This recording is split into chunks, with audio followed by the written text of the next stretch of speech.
Hello guys, कैसे हैं आप लोग और कैसी चल रही है आपकी तैयारी। आज के इस वीडियो में आज के अपने इस क्लास प्रीता पहचान क्लासेस में मैं आपका स्वागत करती हूँ। मैं प्रीता कुमारी झा आपके साहित्य सागर के सीरीज में जो मैं वीडियोस लेकर आ रही हूँ उसमें गद्य खंड हमारा चल रहा था। गद्य खंड के बारे में मैं आपको बता रही थी। तो यह हमारा आज का जो है वीडियो वह क्लास 9-10 साहित्य सागर आईसीएसई बोर्ड गद्य खंड में पाठ 5। तो वही मैं बता रही थी कि आपका जो सीरीज चल रहा था साहित्य सागर का, अभी मैं गद्य खंड की चर्चा कर रही हूँ। गद्य खंड के बारे में गद्य खंड के वीडियोस में डाल रही हूँ। तो वहाँ पर देखिए आपके 10 पाठ जो संकलित हैं। तो यहाँ तक हमने महायज्ञ का पुरस्कार हमने यहाँ तक का वीडियो डाला हुआ था। चौथा पाठ है नेताजी का चश्मा, जो आपके सीबीएसई बोर्ड से मतलब मेल खाता है। यही पाठ आपका सीबीएसई बोर्ड 10th में भी है। तो वह वीडियो मैं आपके प्लेलिस्ट में डाल दूंगी, यानी साहित्य सागर का जो प्लेलिस्ट मैं बना रही हूँ आईसीएसई बोर्ड का, उसी में मैं ये सीबीएसई बोर्ड का जो हमारा पाठ है जो सेम आपका है, सेम कहानी है, सेम प्रसंग है, सेम चीज है, वह मैं आपके प्लेलिस्ट में डाल दूंगी। ठीक है, जो कि सीबीएसई 10th बोर्ड में है, वही आपका भी है। आज के इस क्लास में मैं 5वां पाठ अपना अपना भाग्य, जो जैनेन्द्र कुमार जी की एक महत्वपूर्ण कहानी है, उसके बारे में मैं चर्चा करूंगी। स्पष्ट हो गया अब? तो आज की क्लास में हम देखेंगे गद्य खंड पाठ 5। पाठ 4 का वीडियो में जो मैंने पहले बनाया हुआ है सीबीएसई का, वो मैं प्लेलिस्ट में डाल दूंगी, आप उसको देख लीजिएगा। पाठ 5 अपना अपना भाग्य, जैनेन्द्र कुमार। आज के इस क्लास में हम जानेंगे लेखक परिचय, पाठ परिचय और फिर प्रश्न का प्रारूप, जो कि आपके पाठ से ही संबंधित होता है, क्योंकि अलग से इसमें प्रश्न अभ्यास की चर्चा नहीं है। तो उसकी तरफ भी मैं हर पाठ में आपको इशारा करते चलती हूँ। चलिए स्टार्ट करते हैं जैनेन्द्र कुमार जी के परिचय से। जैनेन्द्र कुमार आधुनिक युग के प्रमुख रचनाकार, हिंदी उपन्यास के इतिहास में मनोविश्लेषणात्मक परंपरा के प्रवर्तक के रूप में ये जाने जाते हैं।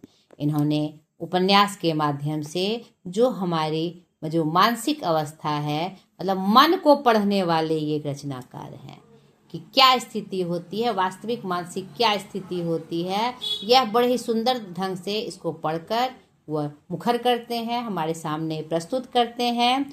और आश्चर्य होता है कि उस मन की तह तक जाना बहुत आसान नहीं है।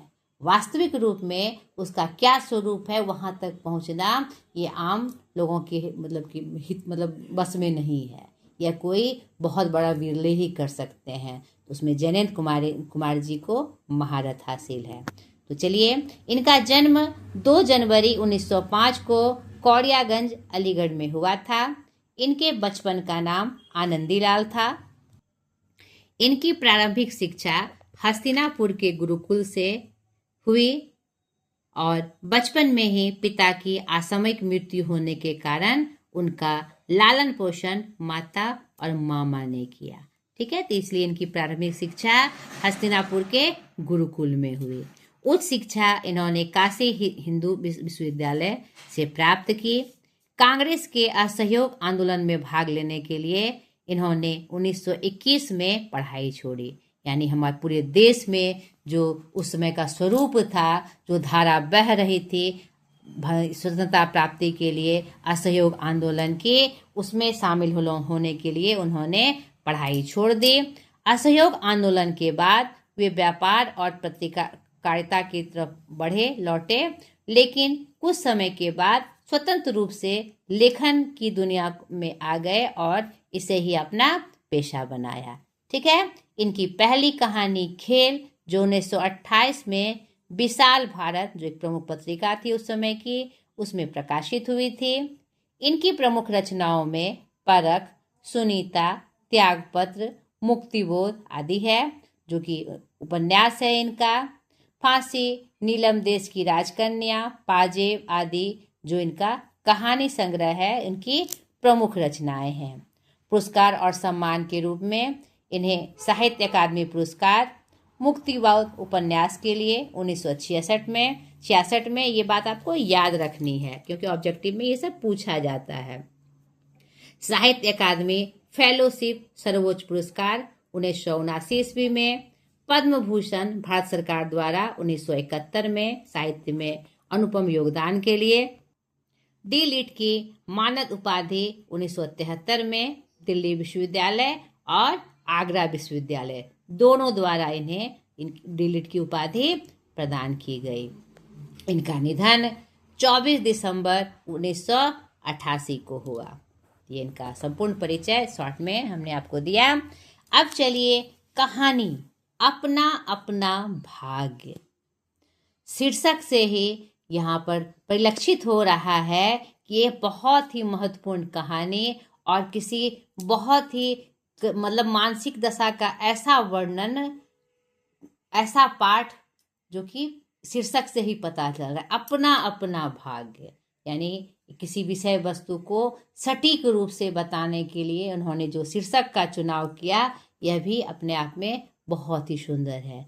तो चलिए देखते हैं कहानी का मुख्य सार, मुख्य भाव, मुख्य स्वरूप क्या है और यह कहानी हमें कौन सा संदेश देती है। क्योंकि कोई भी रचना हमें कोई ना कोई संदेश दी जाती है, उसका कुछ ना कुछ उद्देश्य होता है। इस कहानी का क्या उद्देश्य है, क्या संदेश है, वो हम देखते हैं।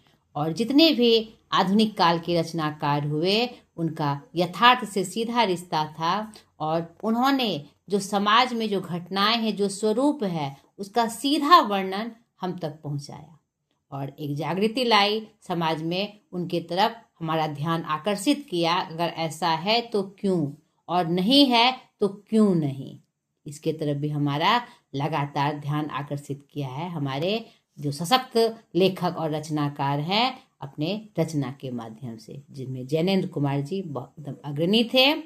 यह कहानी सामाजिक विषमता और शोषण को दर्शाती है कि कैसे अनायास ही समाज के शोषण का शिकार हो जाता है और हमें पता भी नहीं चलता है और हम उसे एक साधारण घटनाक्रम के रूप में जानते हैं। यह कहानी बहुत कुछ कह जाती है। एक साधारण कहानी कैसे हमारे स्वरूप को दर्शा देती है और कितनी विकट समस्या, जो समाज की विकट समस्या है, जो एक पहलू है, उसको दर्शाती है। समाज में रहने वाला हर एक प्राणी, नहीं, समाज का एक क्या होता है, भाग होता है। तो फिर एक भाग इतना शोषित क्यों, हर तरह से त्रस्त क्यों उसे मजबूर होना पड़ता है, क्यों उसका बचपना छीन लिया जाता है, क्यों उसको जीने के लिए, ऐसा जीवन जीने के लिए वह विवश है। यही इस कहानी में बहुत ही सुंदरतम ढंग से दिखाया गया है। यह कहानी उनकी रचनाओं का एक महत्वपूर्ण हिस्सा है, जहां वे निम्न वर्ण के बालकों के शोषण का मार्मिक चित्रण करते हैं। आप कहानी में देखिएगा कि ये प्रसंग कितना मार्मिक है।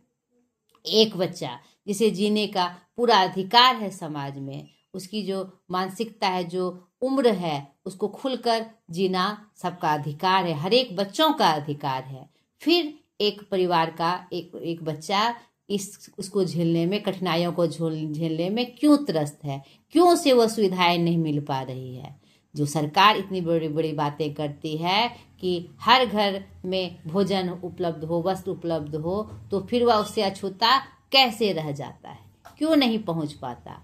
इन सब बहुत सारे मतलब बड़े बड़े मुद्दों को उन्होंने बहुत ही अच्छे ढंग से यहाँ पर प्रस्तुत किया है और हमारा ध्यान उसके प्रति आकर्षित किया है।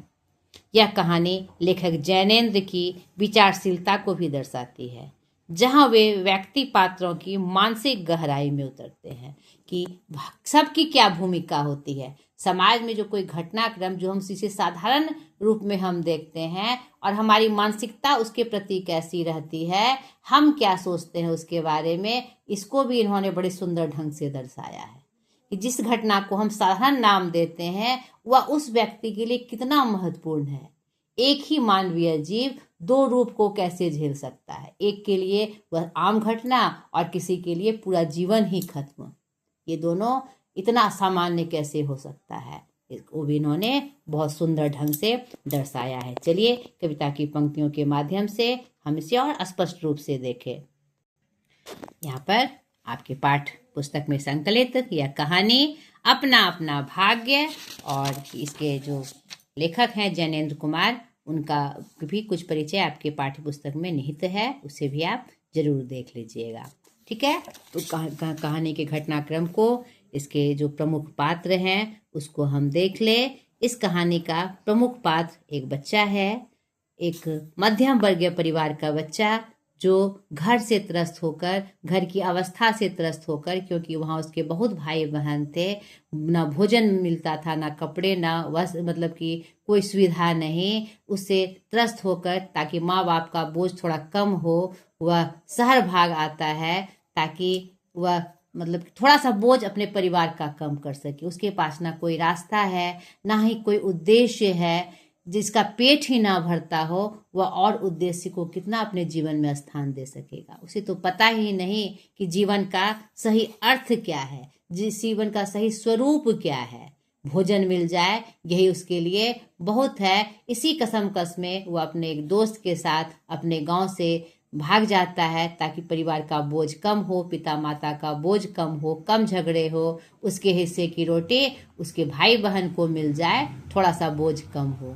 इसी आशा को लेकर वह शहर को आता है। लेकिन देखिए उसके साथ क्या होता है। यहाँ पर दो दोस्तों के माध्यम से इस कहानी को, इस घटनाक्रम को यहाँ पर उन्होंने प्रस्तुत किया है जैनेन्द्र कुमार जी ने। जो ये एक आम घटना है, हमारे समाज की आम घटना है, जिसे हम नज़रअंदाज कर देते हैं, तो उसे बहुत ही प्रखर रूप से, प्रमुख रूप से उन्होंने इस मुद्दे को उठाया है। क्यों ऐसा, क्यों हम क्यों ऐसे बन जाते हैं, उसे एक साधारण घटनाक्रम का नाम देकर टल जाते हैं। क्या यहाँ पर आवश्यकता नहीं है कि उसके स्थिति को, परिस्थिति को हम सामने लाए, हम समाज में सामने लाए और उसके कष्ट को दूर कर सके। हम उसके सहायक क्यों नहीं बन सकते? सिर्फ साधारण अर्थ में सिर्फ सहानुभूति दिखा देना, बोल देना, क्या यही हमारी नियति है? क्या यही हमारा मानव धर्म है? तो इसको बहुत ही सुंदर ढंग से यहाँ पर लेखक ने प्रस्तुत किया है। कहानी की घटना नैनीताल की घटना है, पहाड़ी जगह जहाँ पर ठंड के मौसम में ठंड पारावार होता है। ठंड का स्वरूप जो होता है एकदम पारावार पे होता है, ऊंचे ऊंचे पे रहता है। संध्या का समय होता है। रुई के रेशे से भाप के बादल हमारे सिरों को छू छू कर बिरो घूम रहे थे। यहाँ पर दो दोस्तों के बीच से यह कहानी शुरू होती है। हल्के प्रकाश और अंधियारी से रंग कर कभी वे नीले दिखते हैं, कभी सफ़ेद। यहाँ पर ये सब जो पंक्तियाँ दी गई है, आपको इसको ध्यान से पढ़ना है, क्योंकि आपके में जो प्रश्न का जो प्रारूप होगा, जो स्वरूप होगा, कोई पंक्ति उठाकर आपसे पूछा जा सकता है कि किस क्रम में लिखी गई, उसका भाव स्पष्ट करिए। यह पंक्ति कहाँ से आई है, इस संदर्भ में प्रश्न पूछा जाएगा। इस कहानी के लेखक कौन हैं, इसमें किसके बारे में बात की जा रही है, इस कहानी से क्या संदेश मिलता है, यह किस क्रम में यह पंक्ति आई है, आदि आदि। तो आपको पूरे घटनाक्रम को आपको अच्छे से ध्यान में रखना है। ठीक है। 5, 10, 15 मिनट हो गए, मित्र के उठने का कोई इरादा ना मालूम हुआ। दो दोस्त, शाम का समय है और दिन काटने के लिए, आपस में बातें करने के लिए कुछ समय गुजर जाए, वो बैठकर बातें कर रहे हैं। स्थिति बहुत ही मनमोहक नहीं है, खूब बहुत ज़्यादा मन नहीं लग रहा है, लेकिन समय काटने के लिए ही एक दोस्त चाहता है कि बैठकर थोड़ी देर और बैठा जाए। नहीं, और यहाँ जरा बैठने की बात नहीं थी, मतलब शाम का समय कट जाए आराम से, नॉर्मल रूप से वो बात चल रही थी। उसी समय एक घटना घटती है। एक दोस्त देखता है, जो लेखक है वो खुद ही अपनी बात कर रहे हैं, और ये भी आपको ध्यान रख, मैंने देखा कि कुहरे की सफेदी में कुछ ही हाथ दूर एक काली सी मूर्ति हमारी तरफ आ रही थी। मैंने कहा होगा कोई। नहीं, वहां पर एक दोस्त कहता है देखो वह क्या है। नहीं, तो पहला दोस्त जो ये लिख रहे हैं, जिसके माध्यम से ये कहानी वो प्रस्तुत कर रहे हैं लेकर, वह देखते हैं कि हमारी तरफ कोई आ रहा है, एक काली सी मूर्ति। तेज गज की दूरी में दिख पड़ा एक लड़का, सिर के बड़े बड़े बाल खुजलाता चला आ रहा था, नंगे पैर, नंगे सिर, एक मैली सी कमीज लटकाए। यहाँ पर एक बड़ा ही एक बच्चा, जो हमारे देश का भविष्य हो सकता था, है, हम कहते हैं ना हमारे बच्चे क्या है, आगे के हमारे भविष्य हैं। फिर ये बच्चा, इसका ना कोई भविष्य था, ना ही कोई जीवन का स्वरूप था। ऐसे सिर्फ एक बच्चे नहीं हैं, हमारे समाज में गली मोहल्लों में ऐसे बहुत सारे बच्चे दिख जाएंगे जो निरुद्देश नहीं, सिर्फ पेट भरने के लिए भटक रहे हैं। उसकी अवस्था गंदी मैली कुचेली है, उसके तरफ लेखक हमारा ध्यान आकर्षित करना चाह रहे हैं। नहीं, एक घटनाक्रम के माध्यम से, या सिर्फ एक लड़का ऐसा नहीं है, हमारे समाज में ऐसे बहुत सारे लड़के हैं। उसका क्या कसूर है, नहीं, या उसके परिवार का क्या कसूर है जो इतना मतलब गरीबी में, इतने कष्ट में जीवन जीने के लिए वह मजबूर है। दोनों तरफ से यहाँ पर उनका मतलब जो यथार्थ रूप है यहाँ लेखक ने स्पष्ट किया है। नहीं, पैर उसके न जाने कहाँ पड़ रहे थे और वह न जाने कहाँ जा रहा था। एक अवस्था ऐसे, मैली कुचेली शर्ट फटे और इतना वह कमज़ोर था, उसे लगता था कि उसे भोजन कितना दिन से नसीब नहीं हुआ है, इसीलिए वह पैर कहीं और बढ़ाता था, पैर कहीं और चला जाता था, निरुद्देश वह इधर उधर भटक रहा था। नहीं, आगे के घटनाक्रम में वह 10-12 बरस का लड़का होगा, जैसा कि बताया गया है, गोरे रंग का है, जो कि मैल से काला पड़ गया है।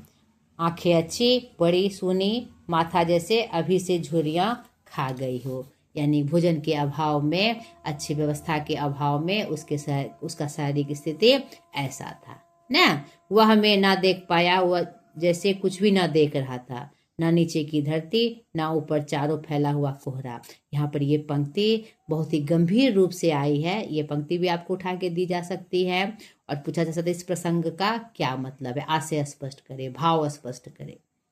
यानी वह कुछ नहीं देख पा रहा था, वह जानता ही नहीं था इस जीवन में आने का अर्थ क्या है। वह क्या देखेगा कि धरती का क्या स्वरूप है, वह क्या देख पाएगा कि आसमान का क्या स्वरूप है। निरुद्देश्य है, वह कुछ भी नहीं है उसके पास, भोजन भी नसीब नहीं है। तो पहले वो तो वह भोजन के लिए तरसेगा ना, सबसे पहले वह भोजन की चाहत करेगा, और देश दुनिया में क्या है उसकी देखने की अवस्था ही नहीं है, उसका स्वरूप ही नहीं है।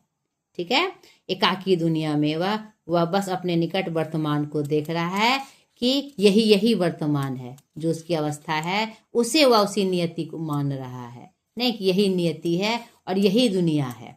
भटकना, घूमना, मैले कुचोले वस्त्र पहनना और किसी तरह भोजन मिल जाना, इसके अलावा और उसकी कोई दुनिया नहीं है। बहुत ही गंभीर समस्या। और मित्र ने आवाज़ दी, उसने अपनी सूनी आंखें फाड़ दी, दुनिया सो गई, तू क्यों घूम रहा है। बालक मुख फिर से बोलता हुआ सा चेहरा लेकर खड़ा हो गया। कहाँ सोएगा, यहीं कहीं। कल कहाँ सोया था, दुकान पर। आज वहाँ क्यों नहीं, नौकरी से हटा दिया गया। उसकी स्थिति ही नहीं होगी काम करने की, भरपूर वह काम बेचारा नहीं कर पा रहा होगा, उसलिए नौकरी से हटा दिया। क्या नौकरी थी, सब काम, 1 रुपया और जूठा खाना। बताइए ये समाज के किस रूप को दर्शा रही है कि सारे काम, वो विवश बच्चा जो घर छोड़कर भोजन की तलाश में, कुछ काम की तलाश में शहर आया होगा अपने दोस्त के साथ, लेकिन उस बच्चे को कौन नौकरी पे रखेगा। और मजबूरी बस उसका दुरुपयोग करके उसे नौकरी पर रखा भी जाता है, तो उसे जी तोड़ मेहनत करवाई जाती है, सब काम कराया जाता है और बदले में कम पैसा, उसके लायक उसको पैसा भी नहीं दिया जाता ताकि वह अपने जीवन को सुधार सके, सही रूप में जीवन को जी सके। नहीं, और सिर्फ पेट पोसने के लिए, सिर्फ जीने के लिए, कि सिर्फ वह जिंदा रहे, अंततः उसको रखा जाता है और जूठा भोजन दिया जाता है। सही रूप से भोजन तक उसे नसीब नहीं होता इतने काम करने के बाद, और वह विवश है। वो काम ना करे तो दुनिया उसको और कौन काम देगी। वो विवश है ताकि कम से कम पेट तो भरता है, जूठा उसको आप उसी को अपना नसीब मान लेता है और बेवजह दुनिया से भी विदा हो जाता है। आज क्या खाया, कुछ नहीं, अब खाना मिलेगा, नहीं मिलेगा, यूं ही सो जाएगा। हाँ बताइए, ये सब शब्द आँखों में एकदम कितने कष्ट घोल रहे हैं। कहाँ सोएगा, यहीं का, इन्हीं कपड़ों में। बालक फिर आँखों से बोलकर मुंह खड़ा रहा। आंखें मानो बोलती थी, यह भी कैसा मूर्ख प्रश्न है। यह जो प्रश्न पूछा जा रहा है, इसी कपड़ों में सो जाएगा, तो उसके पास कुछ है ही नहीं, तो यह प्रश्न उसके लिए क्या है, बेतुका है। ये क्यों प्रश्न पूछा जा रहा है, वह नहीं बोलकर भी कितनी बातें कह जाता है। उसके पास ये उपलब्ध ही नहीं है कुछ, तो वह क्या करेगा। इसी क्रम में घटना बढ़ जाती है। माँ बाप है, हाँ कहाँ, 15 कोस दूर गांव में तू भाग आया, हाँ क्यों, मेरे भाई बहन है, मेरे कई भाई बहन है, सो भाग आया, यहाँ काम नहीं रोटी नहीं, बाप भूखा रहता था और माँ भूखी रहती थी। यानी परिवार की भी उसकी वही स्थिति थी। सो भाग आया। एक साथी और था उसी गांव का, मुझसे बड़ा, दोनों साथ यहाँ आए, अब वह नहीं है। वह कहाँ गया, मर गया। बस जरा सी उम्र में ही उसकी मौत से पहचान हो गई। उसका भी यही हाल था, वह भी किसी के यहाँ काम करता था, उसे भरपूर काम लिया जाता था और बदले में उसे 1 रुपया और जूठा भोजन दिया जाता था। वह झेल नहीं पाया, इसके लिए उसे लात भी खानी पड़ती थी, मार भी खानी पड़ती थी। आखिर इस झंझट को, इस कष्ट को वह झेलते झेलते दुनिया से विदा हो गया और इसकी भी वही हालत होती है। अच्छा हमारे साथ चल। उसी में से एक दोस्त के यहाँ उसको ले जाते हैं वकील साहब, जिसे नौकर की तलाश थी। लेकिन देखिए वह जो कि एक पैसे वाला था, उसे आवश्यकता भी थी, लेकिन उस बच्चे पर उसे विश्वास नहीं होता है कि अनजान को कैसे नौकर पे रख लो। क्या करेगा, सामान लेके भाग जाएगा। उसकी ऐसी अवस्था, उस पर वो विश्वास भी हम नहीं कर सकते।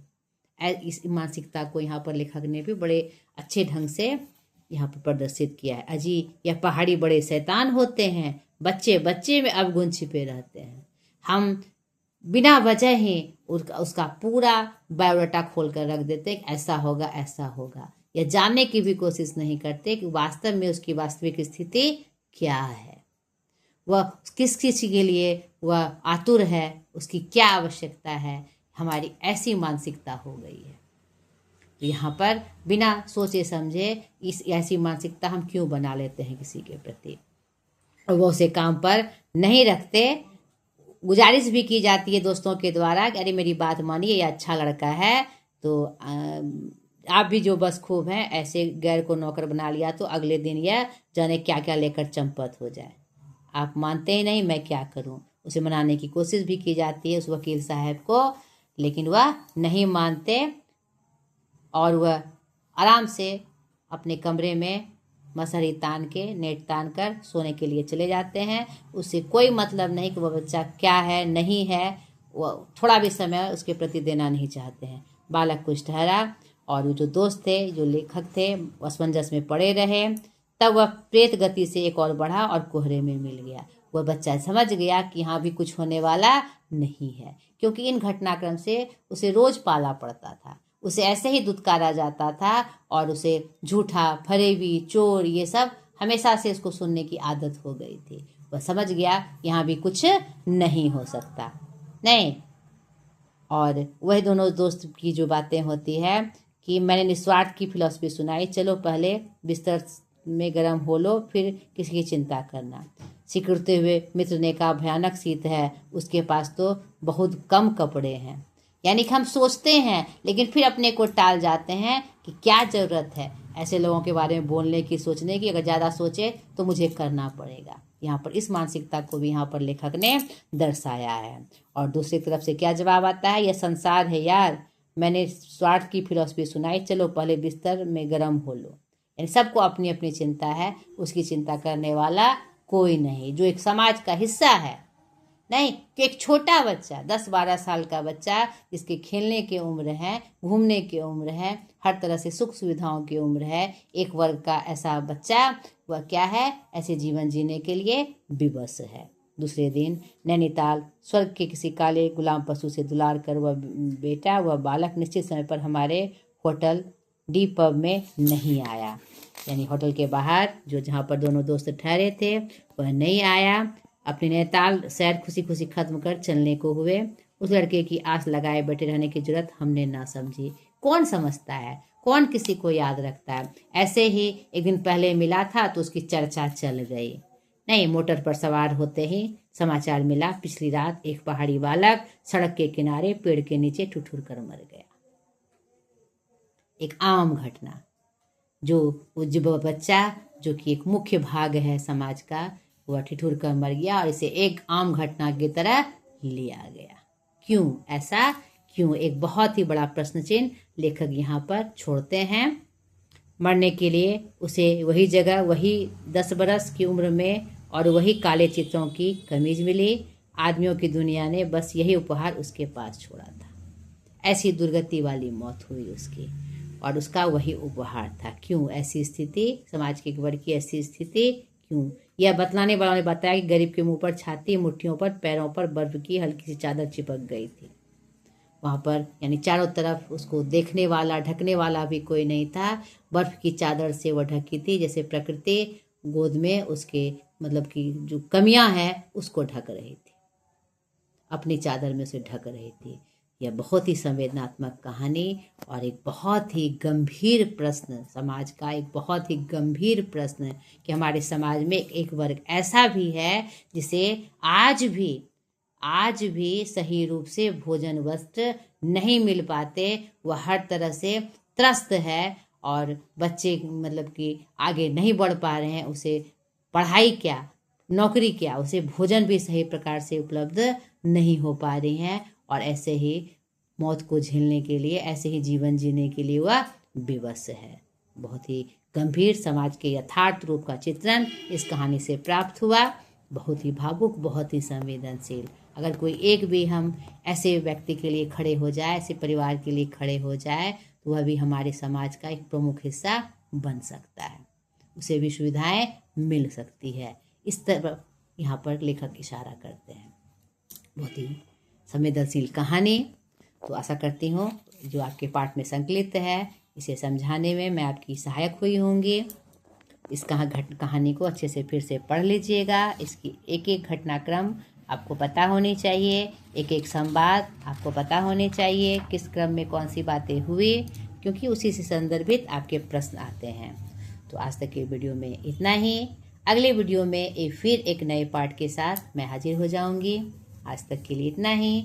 ढेर सारी शुभकामनाओं के साथ। बाय।